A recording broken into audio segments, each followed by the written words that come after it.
Right, I've got a new catchphrase I want to try out. You dirty little bastard, Bob. What do you think of that? Have you started? I've started, yeah. Podcast? I've started the podcast. Run it past me again. You dirty little bastard, Bob. I quite like it, but I don't like the B word being used too much, so can you use it sparingly? You dirty little bastard, Mortimer. All right, can we start this podcast thing? No, I don't like it, no. Right, I was just thought I'd try it out. Just Honestly. I want to introduce a different way of sort of starting this thing. Yeah. Well, you're not going to sigh then? No, not this week. No, because I was going to ignore your sigh. You know, right, just okay. like, I've got I'm ignoring that sigh because I think sometimes it's the best. I've got a really strange noise coming from my washing machine at the moment. Right. Have you brought it in with you today? Sorry? Have you brought it in with you? What, my washing machine? Yeah. No, I brought my washing, not my washing machine. And my boiler's got a strange noise, but I ignore them and life goes on. Do you know what I mean? Not to. Best not to ignore the signs. Are you ignoring any problems in your life at the moment? All of them. Unopened letters. Did you do that shit? Oh, God, yeah. Why open a letter? But you feel so good if you open them. You don't. Not when you read what's inside. All if you right. deal with what's inside, you can feel good. But yeah, but Andy, one of those letters like might contain, like, as a valued customer of Lidl, yeah, you can come round this Friday and do one of those supermarket rushes. Oh, imagine that. Great. They'd have the little logo on the outside, though. It would be flashed up, wouldn't it? You'd know. Would you rather? Can I test how much you would like a supermarket rush by saying, would you prefer £1,000 cash or a half-hour supermarket rush? Half hour? Half hour, Oh, yeah. I'd take the rush. Really? I'd take the rush if it's half hour. That's a lot of rushing, though. It's a lot of energy to expend. Yeah, for you. I could probably get... Well, you could buy some tit oil whilst you're doing it, couldn't you? Yeah. I wouldn't be buying it. It'd be free, wouldn't it? Well, I'd just gravitate straight to the tit oil. Actually, with a couple of trolleys, a trolley on each arm, and just pile it all in. That's a lifetime supply there. I suppose that 2 minutes. I was watching The Jungle last night, and Martin, Childish Martin, that 5-year-old Martin, he is his luxury item that he took into the jungle. tit oil. Well, no, talcum powder. Right. But I think you and I know what talcum powder. Yeah. Who uses talcum powder in 2016? I think he puts it under his breasts. Yeah. To stop chafing. I would. I'd either oil them right up or talcum up. £2,000 or a supermarket dash. How long's the dash? It's a half-hour dash. 30 minutes again. Yeah.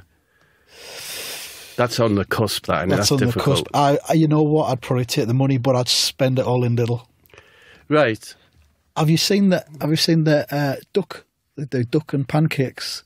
Duck and pancakes. And the hoisin sauce, $2.99. I thought you were going to... $2.99. That is amazing. Isn't it? How much duck, though, is there? Is it just like a leg? You get a lot of duck.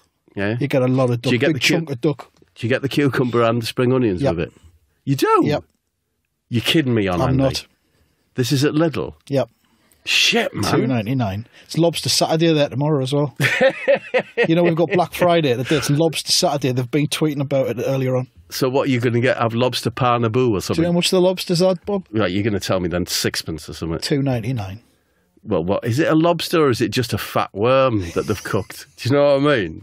They're advertising as a lobster. I don't think they'd break the law. Well, you wouldn't question it, would you? Right, so it's time for you to choose a name, Andy, I think. Go on then. I'm offering you Carol Management. She's a nice lass, private school, big calves. Carol Management. Right. Flute McToot. Now, I've got a little spring in my step because it's just fun. He's a fun name, right? Yeah. That's what Flute McToot is all about. Fun, and occasional bit of shoplifting. Yeah. Do you like Flute McToot? Flute McToot's good. He's got a bit of a comic relief feel to it. Exactly. Organised jollity in the office. Desmond Rice. Now, he's academic, tweed, well-dressed, yeah? Divorced, he collects blood. Bit too close to home, that one. Okay. Here's the one I imagine you're going to go for, comic book Andy. The Spiral Wire. Oh. Yeah. He's got the ability to achieve extreme length and thinness and wrap himself around enemies. Oh. So, or he can be Ronnie Hot Dog. Physically, I'm not going to struggle with the spiral wire. Oh, no, you don't. Look at the state of us. Don't worry about that. Could I transform myself? Would it be doable, would it? Yeah. I'm going to go with Flute McToot because it might just put a bit of pep. It's a bit of pep in the podcast. The usual depressive output. Okay, you wouldn't... Can I check your credentials and do the memory man thing? Yeah, we haven't had that for quite a while. Is it football memory? It's retail related.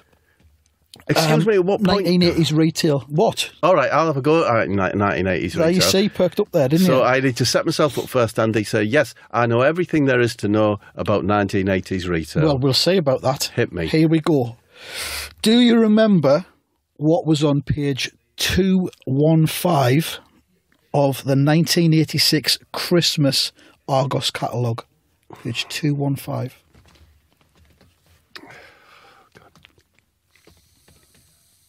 Suck on your crack pipe there. Yes. You do? Yes, I do. I do. That was tough. Wow. Fantastic stuff. That was Yet again, tough. you remain undefeated in the arena of the memory man. Would you like to say piss at this point, Bob? Yeah, of course I would. Go on. Piss. Thank you very much. But with that beginning, I think we've used our quota of rude words, Andy. Please. Do you know what I mean? Oh, right. Do you know what I mean? Hey, I haven't used me. Do you know what I mean, Andy? Do you know what I mean, though? You dirty little bastard, Bob. Oh, stop it. Do you want to talk? Are you willing to talk about Christmas this week? No, not yet. It's too soon. So, what do you do for Christmas? I just said I wasn't going to talk about Well, Christmas. I want to talk about. Do you get crackers? Right? Do you get crackers? I go nuts, yeah. Gee, it's Fruit McToot, ladies and gentlemen. Do you get crackers? Hey, I'm bonkers, me, Fruit McToot. Or do you just put a chicken dipper in a bog roll and wrap it in crepe paper? Do I have to answer this? Yeah. I'd rather not. Okay, next Christmas. I'll answer it in December. Well, my next Christmas question, right? I'm not going to ask you more because you're not going to cooperate, but do you put both bars of your electric fire on at Christmas, on, say, Christmas Day, or only if your cooking has made someone ill? I'll go 2 bars on Boxing Day. I'll go the second bar on Boxing Day. Okay. But otherwise, no, it's just one Thank bar. you. Bit of luxury there in the McToot household. And me cooking, there's nothing wrong with me cooking. Isn't there? No. Do you leave a chicken dipper and a glass of Monster drink out for Santa? Yes. Yes. If that keeps you happy. Yes. As you know, Robson, he's been trying to meet Rafa Benitez for a long time now. It just hasn't happened. He stopped singing. He stopped fishing for monster fish. Oh. In fact, Andy, he's started not believing in monsters of any kind, right? This Rafa thing. Got the blues, hasn't he? Got a real obsession. So after the last debacle, when Mark let off a nail bomb in the Outlet Centre, Robson had decided to ditch Mark as his way in to Rafa and find another way. Now, Mark doesn't know about this, so he's just out in the garden last week measuring the gaps between the planks on his fence, like, to see that they haven't moved at all, expanded or shrunk due to damp or whatever. And Barbara comes out into the garden and she says, "Mark," so I'll do Barbara's voice, "Mark." And he says, "What is it, Barbara?" Oh, shit. What is it, Barbara? "There's a message on your phone from Robson." "Oh, that's great. I've not heard from him for a while." "Oh, that's great. I've not heard from him for a while." "Maybe he wants to meet up," says Barbara. "Oh, I do hope so. I was a bit worried he was mad at me. He's my best friend I've ever had." "Oh, I do hope so. I was a bit worried he was mad at me, but he's the best friend I've ever had." So he listens to the message, right? And it's from Robson. "Yeah, Lawrenson, you useless bastard, it's Robson here. I can't forgive you for what happened at the Outlet Centre when you scared off Rafa Benitez with your can of nails. I don't want to see you no more. I reckon if I keep hanging out with you, I'll never meet Rafa Benitez. Goodbye." Whoa. Mark's got a total look of shock on his face. Like that time he put unleaded in his Hyundai instead of diesel. And Barbara says, "What is it, love?" "It's Robson Green. He doesn't want to be my friend anymore." "It's Robson Green. He doesn't want to be my friend anymore." Barbara says, but no, there must be some mistake." "No, he called me a useless bastard. It's over." "No, he called me a useless bastard. It's over." And he turns away and starts measuring the fence gaps again. Tears in his eyes. 2 millimetres. Yeah. 2 millimetres. 2 millimetres. 2 millimetres. 2.5 millimetres. 2.5 millimetres. Oh, heck, good job I checked. Oh, heck, it's good job I checked. Meanwhile, Robson has secured a meeting at Shine TV where Ant and Dec make their shows, right? he's pitching a show where he goes out with a hammer, yeah, and hunts for stuff in the woods, right? And the truth is, he's hoping to meet Ant and Dec so they can get him in with Rafa Benitez. Back in the garden, Mark's took his trousers and underpants off and hidden himself crouched behind the rabbit hutch, right? He's sanding off some of the rough corners with his left hand, and with his right hand, he's massaging his arse and his anus with a Belinda wipe, right? He's got a problem. You know those daft black ants? You know the ones that are big and then they fly off? Oh, yeah. Yeah, them ones. Yeah. Suddenly his phone rings and it's Rafa. In his arse. The ants. No, they're just crawling around on his bottom. Right. And Rafa says, "Hey, Mark, my friend, I'm just in the area. Mind if I pop in for a visit?" Right? "Oh, yes, that would be lovely, Rafa. Mind if I invite a friend?" "Oh, that'd be lovely, Rafa. Mind if I invite a friend?" "Not at all. I'll be half an hour. I promise. No football talk. I promise, Rafa. I'll dig out a word search and I'll ask Barbara to play her trumpet." "I promise, Rafa. I'll dig out a word search and I'll ask Barbara to play her trumpet." "Gracious," says Rafa. So Mark gets straight on the phone to Robson, but he doesn't answer because back at Shine TV, he's just seen Ant and Dec walking into the office carrying the suitcases. Ant spots him, comes walking over, just as one of his secretaries tells Robson, "I've just had a message from Mark Lawrenson. He says Rafa is on his way round. Come over quick." "Hiya, Robson," says Ant, but Robson has made his mind up. "I'm sorry, Ant. I've got to. Sorry, look, I've got to meet Rafa Benitez." So back at Mark's, Rafa and his security bloke and Mark are stood up listening to Barbara play Moonshadow on a trumpet. Stood up? Yeah. Mark sees Robson stood up, yeah. Mark sees Robson pull up and beckons him in. Beckons him, come on, Robson. Come on, Robson. Robson stands there and he's beside himself. He says, "Oh, Mr. Benitez, you're my absolute fucking hero, man. I would really like to be your friend." Well, at this point, all these ants, right now with the wings, start pouring out of the Belinda wipe that Mark left on his sofa, right? Rafa thinks they're like miniature ISIS drones, and his security man does one of those moves where you jump and bounce off the wall, right? Yeah. Do you know them special moves? And he toe ends Robson right on his tits. And then he rushes out with Rafa, and once again, it's a disaster for Robson. Shit. Yeah. "Oh, no, what a total bastard disaster mess. I sometimes think I'll never get to meet Rafa." And Mark puts his arm round him and says, "Stop droning on about it. Stop droning on about it. That's not the answer." That's not the answer. "Oh, fuck off, you miserable dozy prick." And he high-foots it back to Shine as quick as he can. He gets in there out of breath. "Sorry, I just wondered if Ant and Dec were still here." "No, Robson, you've missed them. They've just flown off to the jungle." Oh, no. That's not the answer. No. That's Mark's joke. You know what I mean? I think we got that when I did it originally. It's bad one? News again for Robson Green. I'd like to know more about his hammer.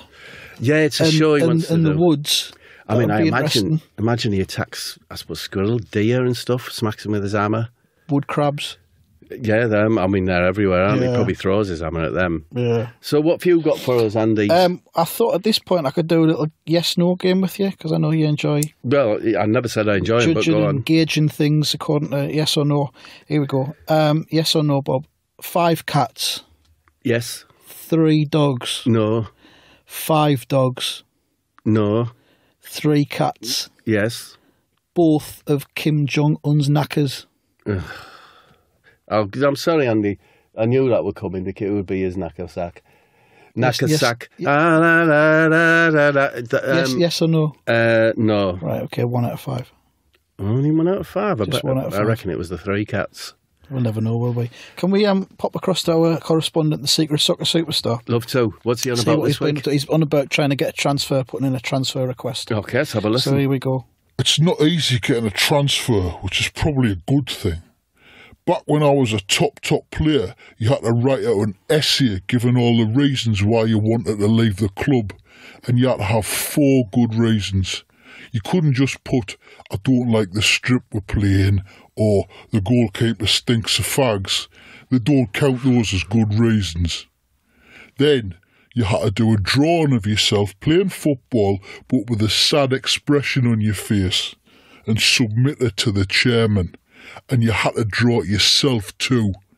For a while, players would get professional artists in to do their pictures for them, but the FA clamped down on it and started making you do the drawing in front of your manager. One time I put a transfer request in a hurry, and I did myself as a stick man hitting a wall. I got 3 months on loan at Bristol City as a punishment. Bastards. Oh, and now it's a clue there, though. Bristol City on loan. Well, that's one of the... Yeah, there we go. That's a piece of the jigsaw in place, isn't it? Okay.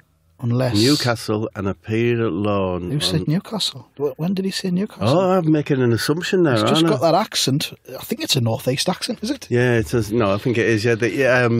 So right, being so born there, like Mickey Hazard was born in Sunderland but never played for Sunderland. Yeah. He played for Spurs and Chelsea, so that could be... That could be the... Yeah. All right, interesting. I'm just wondering... if it's Adam Johnson, trying to earn himself across. Since. Right. I don't like to confirm or deny who it is, but can I just confirm that it isn't it's not Adam Johnson? Okay. No, it's not Adam Johnson. It's time for Gangs of the EPL.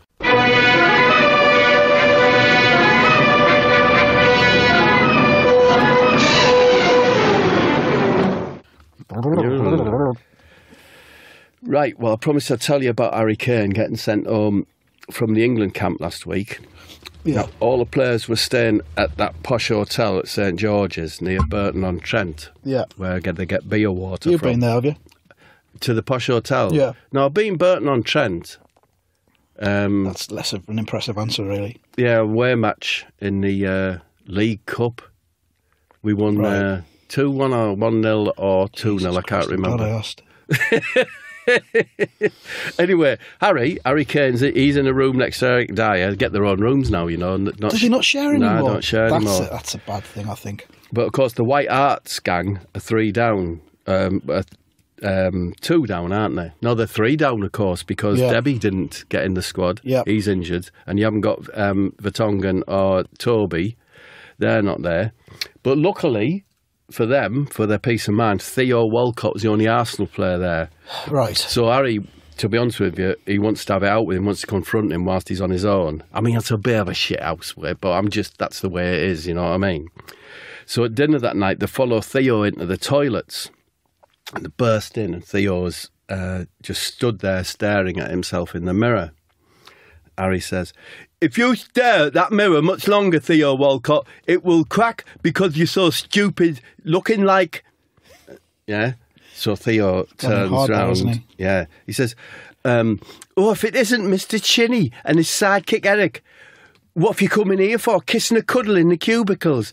Take a photograph, why don't you? Last a lot longer. Harry says, "Well, what a rude thing to say. That's just what I would expect from a peaky gooner.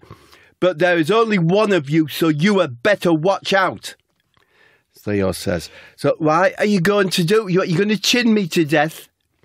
Harry says, "Right, that is very upsetting thing to say, alluding to my misshapen chin. It's not my fault, and my mum says it makes my face interesting." Eric says, "I've heard you've been spreading the rumours that I have an undersized Johnson. That is very unfair and not necessarily accurate. You need to check your facts." Theo says, "I've heard it's like a toffee hammer handle when it's on the bunk, but at least that's better than Chinny, the matchstick man." Harry says, "Right, that's it. I've had enough of your gutter talk. Do it, Eric." So Eric gets a teaspoon he's took off the table out of his pocket and he throws it at Theo, and it's Theo on the arm.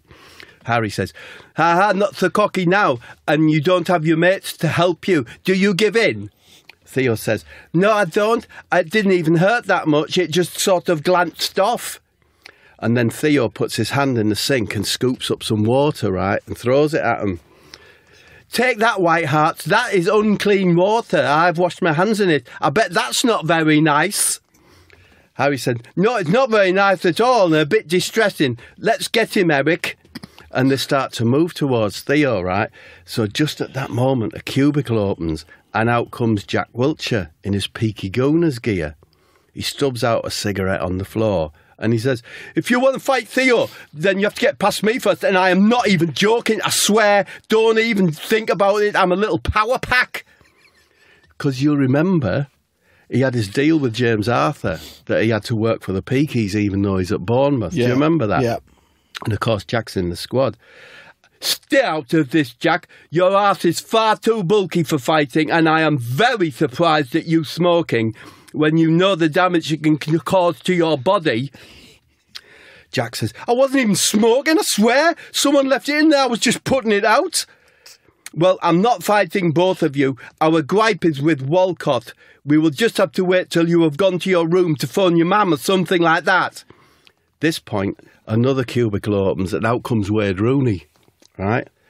Wade says, all right, lads, I wouldn't... I can't do scouts. All right, lads, I wouldn't go in there if I was you. I just spewed up a whole bottle of Di Serrano and a pack of pork pies from the wedding do. I think it's time you went to bed, Wade. You're setting a rotten example to the younger players, which is very upsetting. So Wade leaves. As he's leaving, he pops his head round the door. He says, hey, what's it, lads? The boss is coming. So Eric, hearing that, he just sits on the floor and starts rocking, right? Theo starts pretending to wash his face. Jack just takes his trousers down and starts squeezing a big spot on his fat ass. And Harry runs into a cubicle. So Gareth comes in here. Hey, what's going on here, lads? Jack, absolutely nothing, boss, and I absolutely swear I haven't even seen or noticed anything in the last 24 hours. I promise, boss, and I am not even lying. Suddenly, Gareth hears the sound of someone spewing up in the cubicle. Who's spewing up on international duty, says Gareth. Come out of there with your hands up. That's the correct procedure. Yeah. Is what he means. Yeah. Comes out with your hands up. Out comes Harry. Listen, Mr. Southgate, it's not what you think. Wade Rooney used the toilet just before me and he spewed up a load of pork pies and then put a layer of quick Todd on top. I couldn't stop myself spewing, which is something I very rarely do and it has upset me very much. Gareth says, I can smell smoke in here as well, and Di Serrano.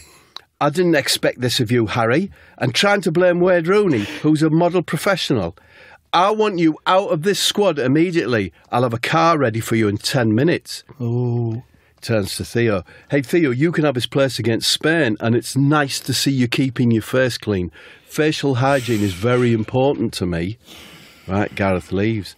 Theo and Jack laugh their heads off, and Eric's just left there rocking on the floor. And that is the end of that's the story TBC. Of why... Well, that's the end of the explanation of why he was sent home. Did you think that story was a little bit like Woody Allen's film, Midnight in Paris? Or not really? No, not at all, no. Not at all. No, it didn't have a lot of Paris skyline in it. Although the unclean water. Unclean water? There's some of that in Paris, isn't there? In the scene. I think that's some sort of metaphor there. Probably more of a connection there. You've mentioned that. So can I change my answer to yes? Yeah. Oh, I found it to be a lot like Midnight in Paris, the Woody Allen film. I don't think that there would be quite so much of a focus on unclean water if players still shared a room. What do you think? Yeah, and perhaps not as many illnesses as well if they got themselves more used to bacteria and stuff. The FA should probably think about, write to the FA about that. I mean, football now, it's all about child management, isn't it? Basically, To be honest with you, it's like a freaking crash, isn't it? Yeah. They're probably the next... We've got the more caring managers now, the Klopps and that. Yeah. You know, probably the next lot won't come from interpreters like Marino and stuff. It'll come from this education. It'll be headmasters. I can imagine, that the probably next England manager's probably going to be like Super Nanny.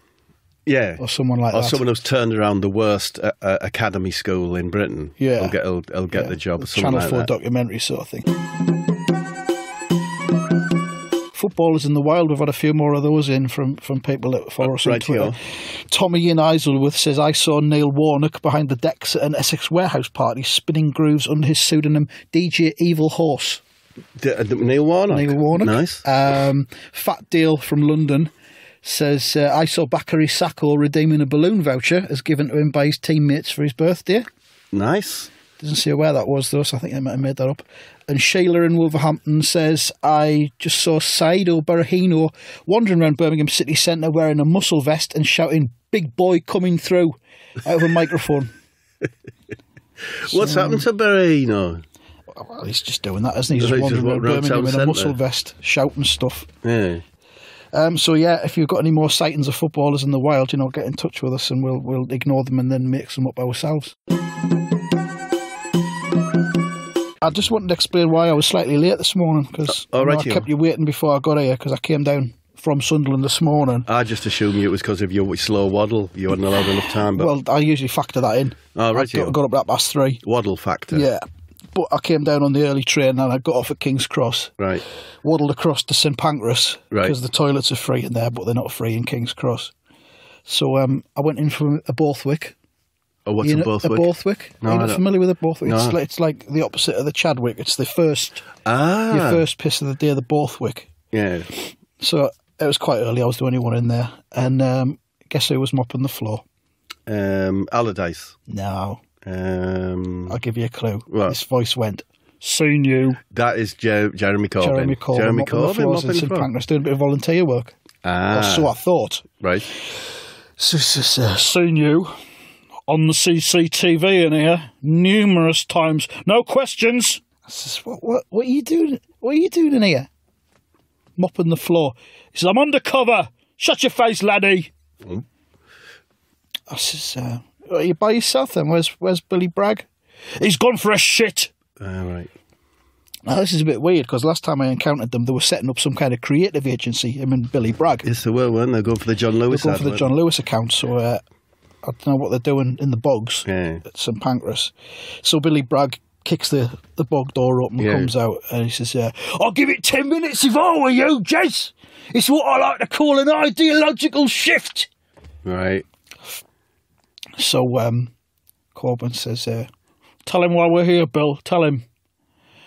Bragg says, "We're doing the campaign for a new DIY DNA kit. You take a swab from your used underpants and it links you up on the database with possible family matches." This sounds a bit implausible. Like, I don't know why that's got anything to do with being in the toilets. Family finding. So. Family finding, like DNA, like, who do you think you are and all that sort of, I see. That sort of like family tree shit. So you could take a swab off an old artefact and see if you were linked to it. Just take a swab from your pants once you've worn them, and then you send it off to the company, and they do a DNA search against their database and see if they've got anybody else with the same underpant DNA, and they can match it up with long lost family members. Oh, right. So that's what they're doing. Corbyn says, "What do you think's the best idea for that then, laddie? Go on, for promo purposes, what's your best one?" I says, what? What? He goes, 5, 4, 3, 2, 1, 1.5, 0. What's your best one? I said, whoa, hang on. You've gone from 2 to 1 and then back to 1.5. Yeah, that doesn't work. That's no good. She says, "Oh, you fucker. I'll do it again. 5, 4, 3, 2, 1. What's your best one?" I says, "Who do you think you are?" That's my name, right? Either for the company or for like a catchphrase for it or something like that. He says, "You Tory bastard." Billy Bragg says, "We could take him out on the boat, Jez. Let's take him out on the boat." Corbyn says, "Don't talk about the fucking boat, Bill. Don't mention the fucking boat." So I don't know what that's about. He's on edge, isn't he? Maybe they run like a pleasure cruiser company or something. Maybe. In the summer or that. So I just made me excuses and left at that point. So that company that they're talking about, the DNA thing, they're going to do some promo PR stuff. For. It's not a terrible idea. You know what? I've made it up. I've been emailing them. I made the whole thing up being emailing them. They think it's a real thing. Fucking isn't. Oh, so you put the idea over there? Yeah, I've put the idea in their inbox because I know they're not getting any work for this creative agency they're doing. So you're manipulating the... Yeah. So the last laugh's on me this time. It's like post-factual world. It's post-truth, Bob. It's the post-truth world that we're in. Before we end and we do your Scottish song, can I just ask you a quick question? Of course you can. Who reaches up for stuff in your house? Because you're quite short. Well, I'll be perfectly honest with you, Andy. I've got a backlog of cereal in my highest cupboard, and I lay them on the side going upwards. Right. And I really like shredded wheat and oat crunchies. Yeah, And because of your health. I can't. The oat crunchies are at the top, and I had to ask my wife to reach them for us the other day. Right. What would you do if she was away or out or just not interested? Like, But- which celebrity would you ring up and get to come round and reach up for something for you? I've got. Oh no! What I'd do is I would just get someone round. You wouldn't starve, would you? No, I wouldn't. Well, I could take a lower cereal like a Weetabix, or my wife has got some nutty ones and Alpenny ones. I don't Right. really. I would get a little power pack round like a Wiltshire or a Ronnie Yeah. Corbett or whatever. Ronnie Corbett's dead, mate. Is he? Yeah. Ronnie Corbett's dead. I think we mentioned it in an earlier podcast. Oh, sorry. Oh, well, he just feels like he's still with us. But that's, what, going to do a human pyramid or something? No, just to get fetch a chair and for me. Who on the top? That little fella from Star Wars, the Ewok. Andy, What's he called, Milton? I'm doing an Andy Dawson because I'm going to say no, I wouldn't get anyone round. I'd move a chair over and use it to help me reach up. As the doctor said, you could do that. Yeah, I could do that. Risky. All right, fair enough. I reckon that's about it. Have you got a Scottish song for us to end in Yeah, proceedings? well, I've always got a Scottish Oh, song. you do. I think this one, I thought I'd change it a bit this week and make it about a lassie, instead of a fella, because there's a whole different set of rules on the island for the lasses. So it's about time we found out about them. Definitely. This is the tale of Mary MacDougall. Mary was the youngest daughter of Thomas MacDougall, a farmer held in high regard on the island as its sole producer of turnips and sugar beets. Mary had inherited from her father an arse as wide as a sheep is long, but had plenty tit upstairs to compensate for any imbalance.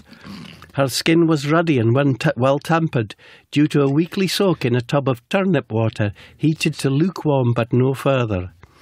It was the week of her 18th birthday, the date on which she must become the bride of the island laird. Her duty to serve him both in toil and passion, her fate to never leave the laird's castle and bathe in sweet turnip water again. It was Mary's duty to forego her freedom or suffer the pain of forced labour in the caves neath the island. All other lasses had forbear the same fate, but Mary was no ordinary lass. Mary dreamed of escaping to the mainland, the bustling artisan coffee shops with bearded proprietors, housing estates with no through roads where a traveller's only option was to make a three-point turn if sucked into its grip. Wi-Fi hotspots available for free on the registration of a few simple details. She saw herself rushing to the 24-hour copy shop in Stranraer to obtain a large photocopy of her favourite dog to hang on the wall of her new accommodation. When asked what size she required, the laddie would blush as a request for a big one, though it would be clear from his awkward stance that he was possessed of a long and stout personal pipe. There was only one plan that could see her dreams fulfilled, and that was to murder the laird. But the laird was guarded 24 hours a day by Pet Mare, a beast part wolfhound, part pig, and part generic animal, but worst of all reputed to have the face of Ollie Mers. The face of Ollie Mers. The face of Ollie Mers. But in this respect, Mary had immunity, for she, unlike most of her race, had no fear of Mers. In fact, she was rather warm to the idea of taking the weight off his knackerback. Her plan was simple. On the night of their betrothal, she would hide a dagger in her girdle and plunge it into his heart as he clambered upon her. If need be, she could dispose of the beast Pet Mare by the same design. The night arrived and the laird clambered around her endless behind to position himself aside her. She could hear the rhythmic breath of Pet Mare beneath the bed, and she knew that she must be swift and certain in her attack. The laird spoke. "I'm about to rise up and clamber upon you. Should you refuse or impart any negative signs towards the act, you will be fed to the beast. Do you understand?" "Aye, I do," whispered Mary. The laird made a sudden move towards her girdle, and Mary found herself frozen as his hand chanced upon the dagger. He lifted it to the light and pronounced her fate. "This one is for you, Petmere. Show her no mercy." Mary turned her head to address her fate, and what she saw killed her from shock in an instant. The beast did no have the face of Ollie Merse. No, it was far more dastardly.